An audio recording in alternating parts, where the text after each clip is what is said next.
Débora Pérez Golfin es la mala praxis. ¿Cuándo se incurre especialmente en mala praxis?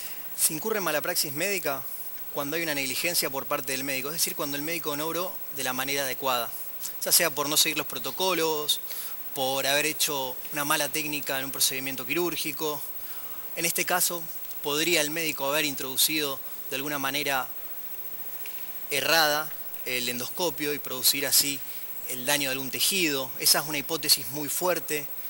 Yo creo que podría llegar a ocurrir. En este caso podríamos estar hablando de eso. De acuerdo a nuestra experiencia. Es algo común, digamos, que sucede varias veces eso, o sea, ¿lo destaca por alguna cuestión en particular?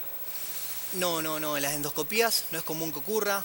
Es un estudio muy simple, muy sencillo de diagnóstico. Se hacen más de 1000 en la ciudad de Buenos Aires todos los días. Pero en este caso se está hablando mucho de la anestesia y yo creo que la anestesia no es el lugar por donde deberíamos ir.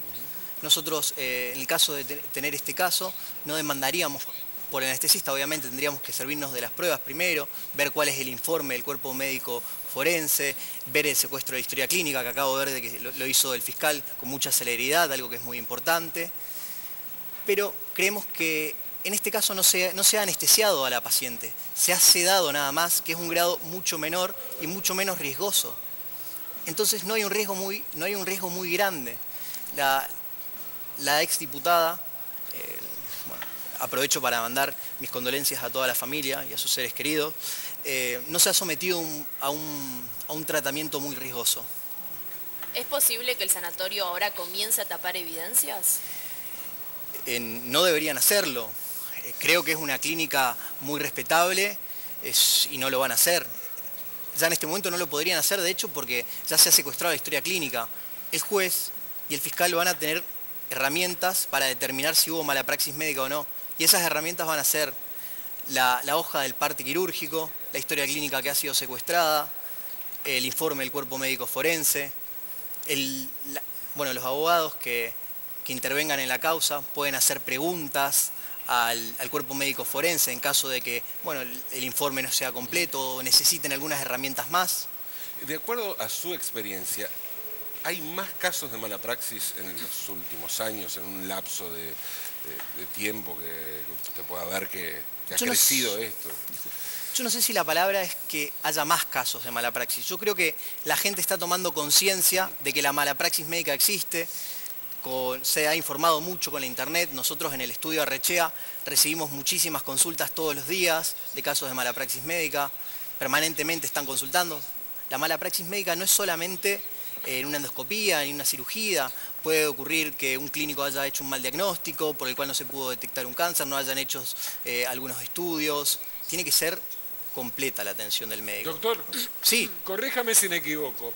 Digamos, que le haya sucedido esto eventualmente de una mala praxis a una víctima notable o con notoriedad.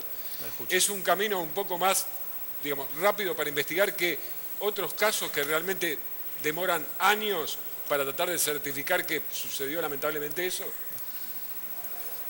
¿Podemos volver a repetir la pregunta, Sí. Luis, que no se escucha desde acá? La pregunta básica es, si una persona lamentablemente que puede haber sido víctima de mala praxis, tiene un camino judicial más abreviado que otras personas anónimas quizás, que duran años en su requerimiento ante la justicia. No tendría por qué, Luis. El procedimiento es el mismo para todos. Eso tiene que ver en el trato que le dé el estudio jurídico que agarre el caso. Nosotros tratamos de darle la mayor celeridad posible en el estudio Arrechea para que los clientes tengan un resultado. ¿Y cuáles son esos pasos? A ver, una familia que es víctima de la mala praxis, ¿qué es lo primero que tiene que hacer? Qué buena pregunta me estás haciendo porque me interesa informar a la gente al respecto. Una persona que sufre que es pariente de una persona que sufre una mala praxis médica, por ejemplo, un chico que fallece su padre dentro de una situación dudosa, lo primero que tiene que hacer es ir a una comisaría o una fiscalía. En la comisaría o en la fiscalía tiene que hacer una denuncia. Mi papá falleció, entró por un abdomen, por una abdominoplastía y falleció, es algo dudoso, denuncia. la policía está obligada a tomar la denuncia. Tiene que tomar la denuncia y elevarla a la fiscalía. Y el fiscal tiene que proceder como procedió ejemplarmente el fiscal de esta causa. Tiene que secuestrar la historia clínica, tiene que secuestrar el parte de enfermería, tiene que constatar que esté el parte quirúrgico dentro de la historia clínica. Una labor muy buena está llevando a cabo este fiscal. Es decir, esta va a ser una causa que el juez se va a poder servir de muchas pruebas. Y en este caso va a ser fácil comprobar que en el caso de que, bueno, sea mala praxis, porque como al ser una persona conocida, digo, tal vez esto beneficia a este caso. ¿Son difíciles de comprobar los casos de mala praxis? Y la medicina no es una ciencia exacta, es difícil demostrarla, pero para eso el juez va a tener todas las herramientas que el fiscal está tratando de dejarlas servidas, ¿no? Bueno, pero vayamos al caso. Sí. En este caso, la lupa está apuntada a la mala praxis. Bien. La lupa está apuntada al anestesista o, en todo caso, al endoscopista. Sí. Pueden pasar esas dos variantes. Sí. ¿Cómo determina quién es el culpable? Porque el endoscopista, al colocar el tubo, puede atravesar el exófago. Claro. Lo puede perforar y hay evidentemente un derrame de sangre que provoca un shock y posteriormente un infarto. Ahora, ¿cómo se determina esto? Ya sabemos que en la autopsia, pero usted como abogado, ¿a quién le hace el juicio? O sea, ¿contra quién ataca en estos casos? ¿Contra el sanatorio? ¿Contra el endoscopista? ¿Contra el anestesista? Bien. Son responsables solidariamente, tanto la clínica, la obra social y el médico, que encabezaba en este caso la endoscopía. Si fue el médico, como usted dice, es el médico a quien hay que demandar. Si es un médico quien provocó el desenlace fatal, es quien tiene que ser demandado en conjunto con la obra social que intermedió en esta relación y la clínica por ser responsable de sus dependientes. O sea, la clínica es demandada. La Sí o clínica debe ser demandada en un caso de mala praxis médica, siempre que La clínica o la institución que sea, digamos, donde pertenezca ese médico. Tiene que pertenecer, bien dicho está, tiene que formar parte del staff permanente de la clínica. Claro. Porque Ahora, ocurre... Bueno, pero si no formaba parte de... No, porque ocurre ya hay como... un tema Ocurre laboral muchas ahí. veces... Ocurre muchas veces que se alquilan quirófanos. ¿Pero la clínica puede ser demandada penalmente? No, Entiendo penalmente, que no, por eso. penalmente no. Yo estoy hablando del aspecto civil. Nosotros Ok. tenemos, recordemos, el aspecto civil por un lado y el aspecto penal por otro. Ahora, realizaron un allanamiento en la clínica para poder secuestrar los elementos que se llevaron y continuar con la investigación.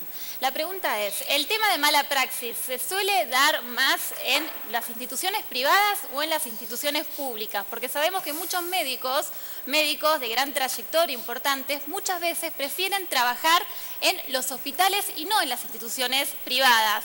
La Trinidad tiene un alto costo y uno va ahí pensando, ¿no?, que van a cuidar por su integridad física. ¿Dónde se suelen dar más las malas praxis?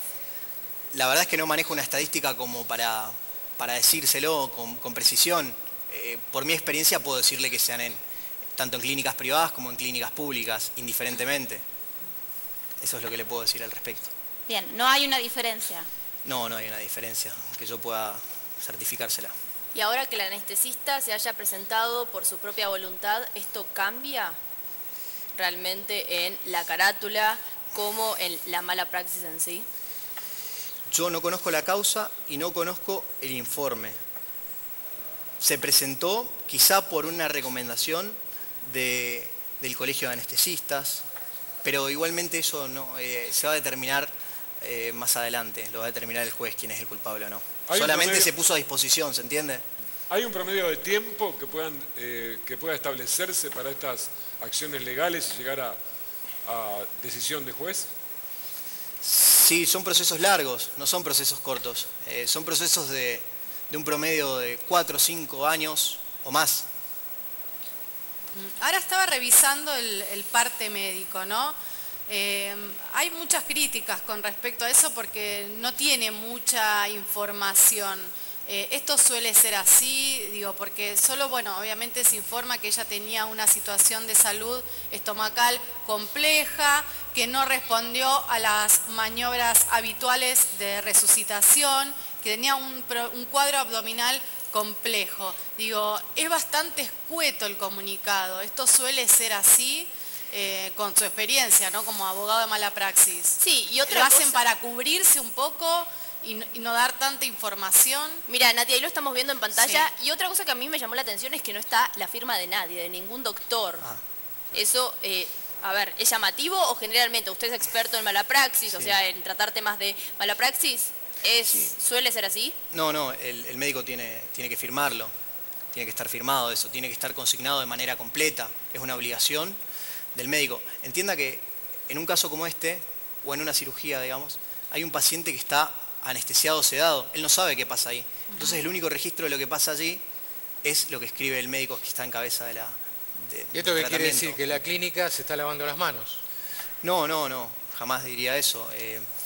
Yo tengo que leerlo, no lo puedo leer desde acá. No digo que... No le pregunto, le digo si usted está de acuerdo que la clínica, al no firmar, ahí tendría que firmar el director médico de la clínica, cosa que no hizo. Tiene que firmarlo el médico, no lo tiene que firmar el director médico. Bueno, el médico, el director médico, eso lo que demuestra es una falta de consideración a la familia de la periodista, ¿no? El mensaje es nadie pone la cara, ¿no? Y a mí me parece eso. Suena como un una lavado cosa, de manos todos importante, fuimos ¿no? todos, pero no Sí. hay nadie. Yo creo que no nos tendríamos que sentar en el parte quirúrgico, que si bien es una presunción en contra del médico si no está consignado de manera completa, pero acá sabemos bien quiénes fueron los médicos tratantes y sabemos dónde ocurrió. No es una operación donde haya habido un médico que es un NN. Gracias, doctor Gracias. Leandro Arrechea. por Nos favor. vamos en vivo y en directo rápido a la morgue con Facundo Medina. Adelante, Facu.